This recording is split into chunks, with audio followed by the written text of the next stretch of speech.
Hey friends, welcome back to my channel. For those of you that are new here, I'm Lissa, the Soap Chef.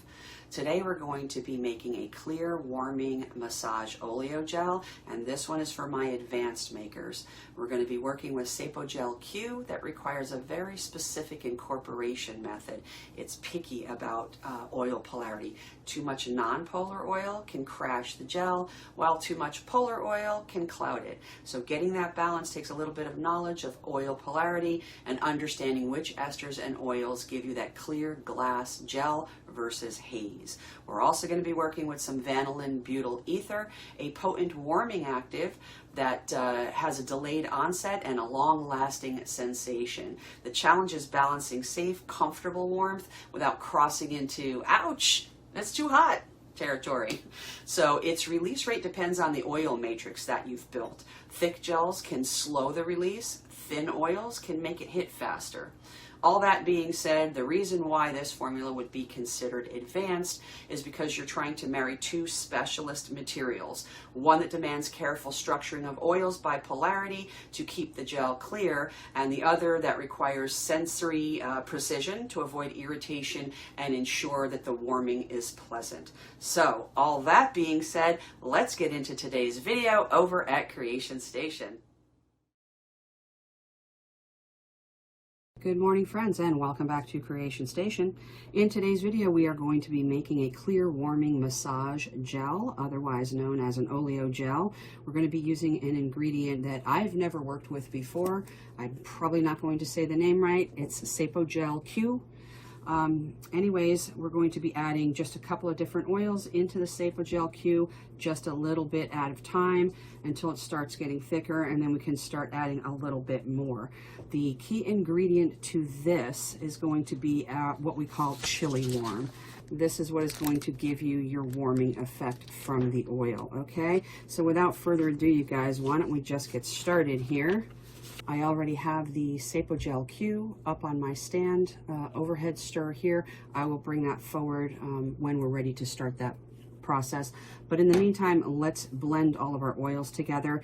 In this container, this beaker here, I've got fractionated coconut oil. Now with this recipe, you guys, use whatever oils you would like. I used to be a massage therapist, and I used to use sweet almond and fractionated coconut oil and squalene, a combination of all of those, and it worked really, really well. So today we're going to be using the fractionated coconut oil. To that, we're going to be adding some lovely golden jojoba oil. Give that a little stir.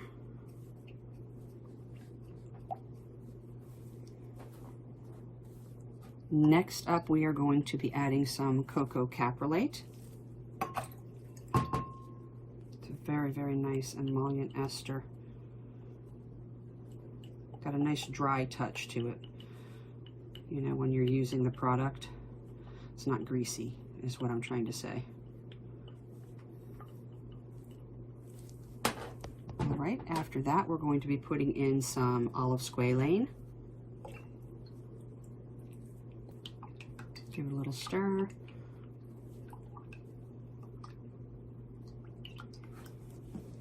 All right, and then we're going to be adding some vitamin E as our antioxidant.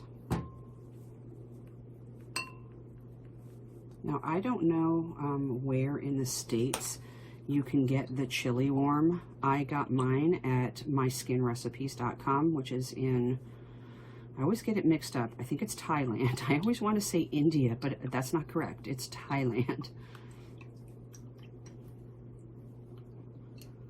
All right, so now all of our oils are combined. We're going to go ahead and add that chili warm. I just got a small sample of 5 grams from the company, so here it is.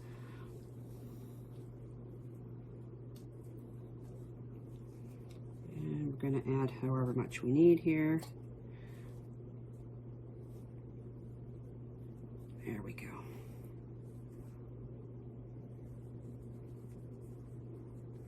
And I still have plenty left for another project.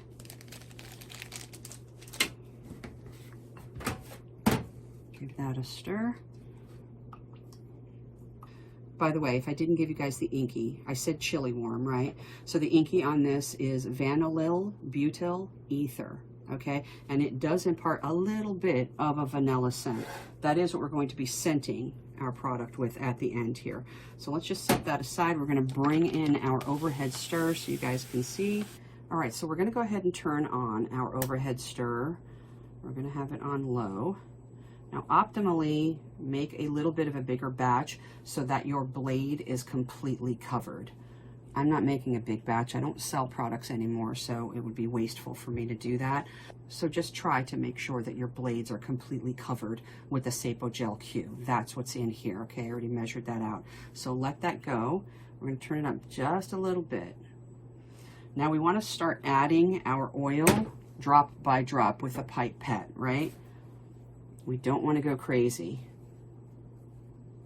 And we're going to be watching the viscosity as we're going. So just take your oil mixture and with your pipette, just start adding your oil.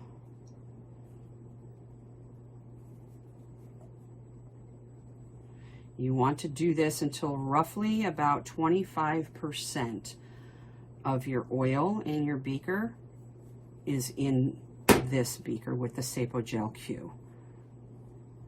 Don't rush it. I know we all want to. Let me speak for myself. I'm impatient. I want everything to happen like yesterday. So I don't like waiting. I don't like formulations that take forever. But with this particular ingredient, you know, take your time.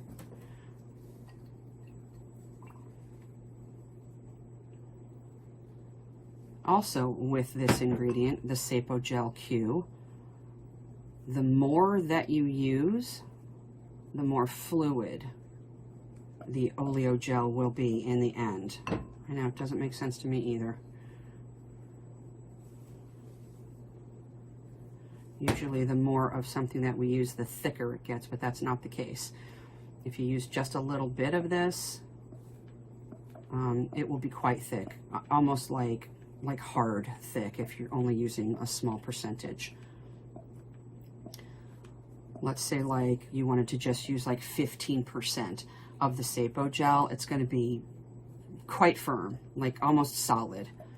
And then if you go up from there and use, let's say 20% of the Sapogel, it's going to be like, you know, it's going to be quite thick and very rich, right? And then if you go up to 25%, which sounds like a lot, right? But if you do that, you're going to have something that's going to at least flow. It'll be thickish, but at least it will flow. All right, I'm going to turn this up a little bit more. And let that Sapogel start doing its thing. You want to kind of give it some time in between to do what it needs to do. Give it a break, let it catch up. So this is something that you can use like really inexpensive oils with, even like grocery store oils. Like if you wanted to go and use olive oil or sunflower oil, even avocado oil, things like that, you could. It's perfectly fine. I'm gonna add some more because I'm not quite down 25% yet. And this is, you know, it's kind of a tedious process. It's a long process. Probably a good 10 minutes or so. So patience is a virtue. Turn it up just a little bit more.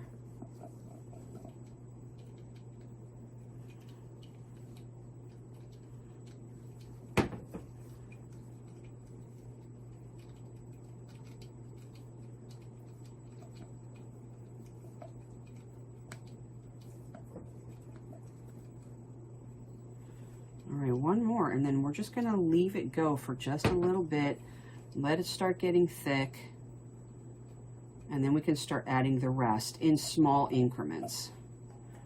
All right, let's just let that go. Okay, this has been going for a little while. We're going to stop it because I want you guys to see the consistency of this now.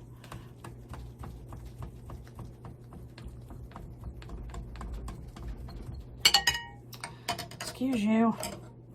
You see how thick this is getting now? It's nice, right? All right, so let's go ahead and just put that back up there. We're going to start adding the rest of our oil. Little bit at a time, you guys. Just a little bit at a time.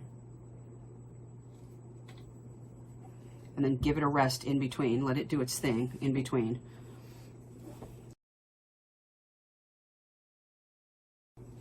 We're going to increase the speed now because we were on low to start. We bumped it to medium. Now we're going to increase this to high, as long as we're not having that blade banging around on our beaker.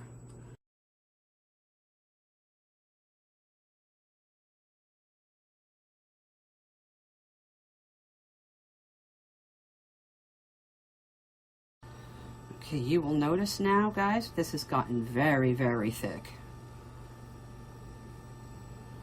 So what I'm going to do is I'm going to take it off of here so that I can move my beaker around to make sure that everything's getting mixed, you know, evenly. So you can see just how thick this is. It's a very nice oleogel now, like really nice.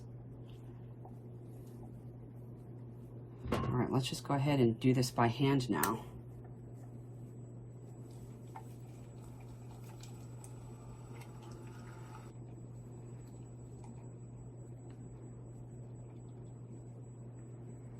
Don't put it on too high. You don't want to like bash your glass with those blades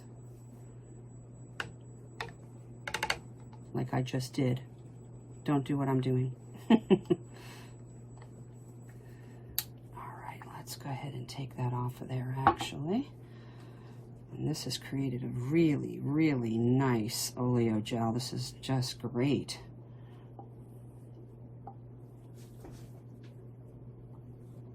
All right, you guys, take a look. Look at this oleogel that we just made.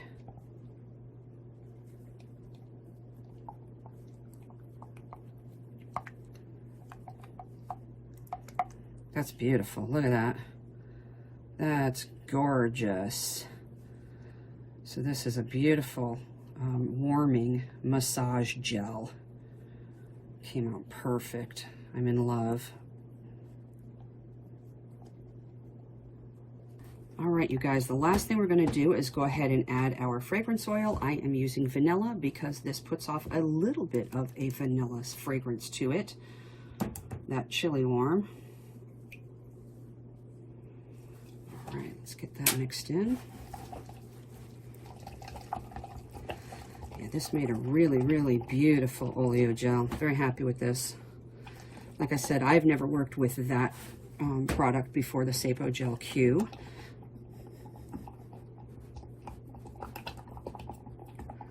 Oh yeah, this is great texture.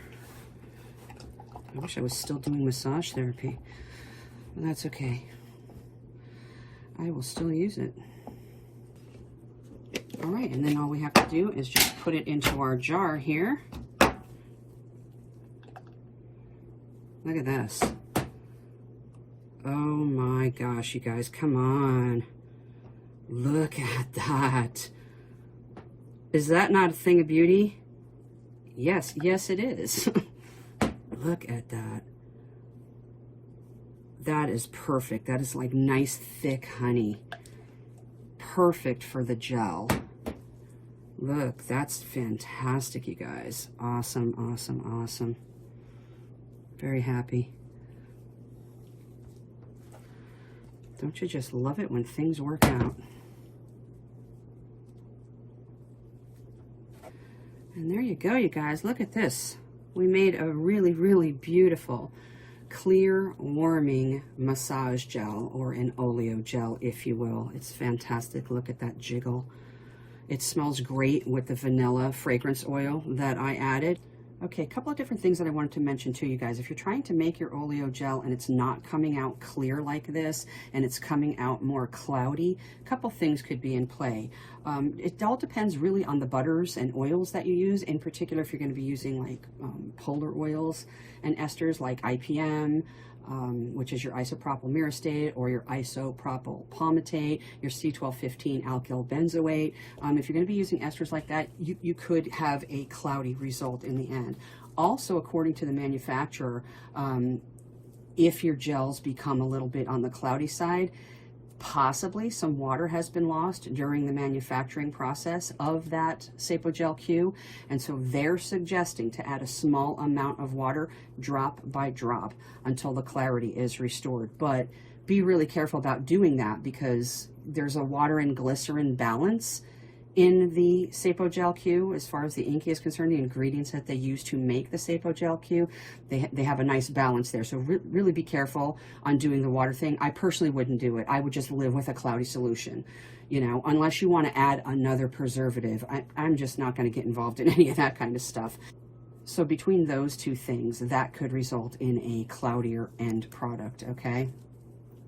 Also, Sapogel Q doesn't play really well with electrolytes.